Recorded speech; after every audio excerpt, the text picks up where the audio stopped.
आप जिन बच्चों को देख रहे हैं ये बच्चे मासूम तो हैं ही, लेकिन ये बच्चे जितने मासूम हैं इन बच्चों के ऊपर दुखों का पहाड़ भी वैसा ही टूट पड़ा है।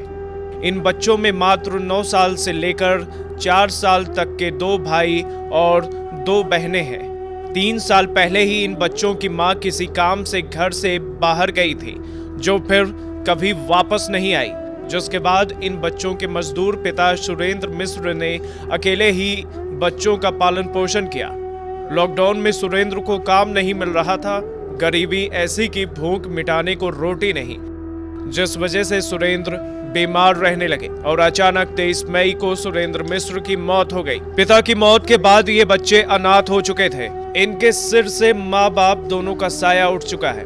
अब इन बच्चों की जिंदगी पड़ोसियों की दया दृष्टि पर चल रही है। अगर किसी पड़ोसी को इन पर दया आ जाती है तो वह खाना खाने के लिए आटा और चावल दे देते हैं, जिसे 8 साल की नंदिनी और 9 साल का जय किशन मिलकर किसी तरह चूल्हा जलाकर भात पकाते हैं। दिन और रात दोनों वक्त भात खाकर ही चारों भाई बहन सो जाते हैं। भाई अच्छा, कैसे आपका खाना पीना कैसे चलता है? चाची बनाती है, खींचती है, कपड़ा लाता है, नहा धोआ के देती है। हाँ, पढ़ाई भी करते हैं आप? हाँ। कहाँ पढ़ते हैं? सरकारी में। हाँ। Papa mummy? Papa mummy date कर, मम्मी भाग गई, पापा डेट कर। हाँ। क्या नाम है बेटा? नंदिनी।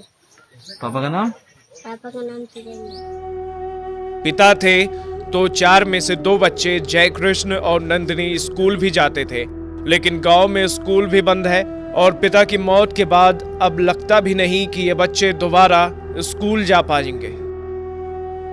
घर रहने लायक भी नहीं है। बरसात में छत टपकने लगती है तो मिट्टी के दीवार कब गिर जाए कोई पता नहीं।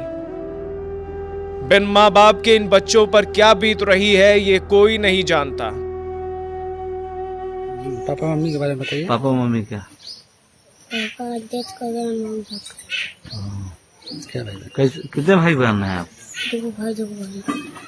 अच्छा, क्या नाम है बेटा? जय किशन। पापा का नाम? पापा का नाम? सुरेंद्र। 6 साल की स्वीटी और 4 साल के प्रिंस को भी ये नहीं पता कि उसके सिर से माँ बाप का साया उठ चुका है। वो आज भी पहले की तरह ही मुस्कुराते हैं, खेलते हैं, हंसते हैं, झगड़ते हैं। उन्हें क्या पता उनके ऊपर दुखों का पहाड़ टूट चुका है। ग्रामीण कह रहे हैं कि बच्चे के चाचा हैं, लेकिन वो भी मजदूर ही हैं। उनके भी 2 बच्चे हैं। परवरिश समाज की ओर से गांव घर है और बहुत सा हाथ आगे बढ़ा है इन बच्चों को। जब इस बच्चों के बारे में जानकारी हुआ, इसका पिताजी देहांत हो गए 3-4 साल पूर्व, 3 साल मोटा मोटी मानकर चलिए, इसकी माँ कहीं गुम हो गई, एकदम बेसहारा हो गया था। मगर इसका चाचा भी हैं, तो वो भी चाचा मजदूर क्लास के आदमी हैं, जो कि अच्छा से अपने, उनके भी 2 बच्चे हैं, वो भी कमाने खाने वाले हैं। तो थोड़ा समाज इसमें आगे आया और ये समाज की सोच है कि इन बच्चों का भविष्य कैसे बने, इनका भविष्य कैसे उज्जवल हो, इस पर हम लोग विचार कर रहे हैं। और विचार कर करके इसमें अच्छा से अच्छा जगह पर इन लोगों को अगर सरकार आगे आती है तो और अच्छा है। बिन माँ बाप के इन बच्चों की सरकार ने भी सुध ली है। सरकारी स्तर से भी इन बच्चों को मदद पहुंचाई जा रही है।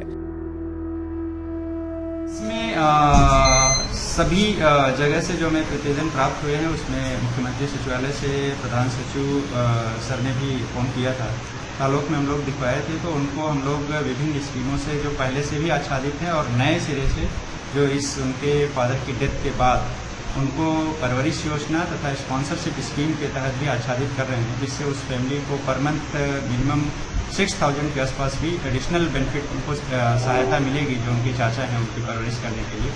साथ ही वो पहले से ही आंगनवाड़ी के स्कीम के तहत और एजुकेशन डिपार्टमेंट के स्कीम के तहत आच्छादित हैं, तो उनको पहले से मदद मिल रही है और राशन कार्ड भी उनका पहले से बना हुआ है, जिससे उनको खाद्यान्न की किसी तरह की समस्या नहीं है।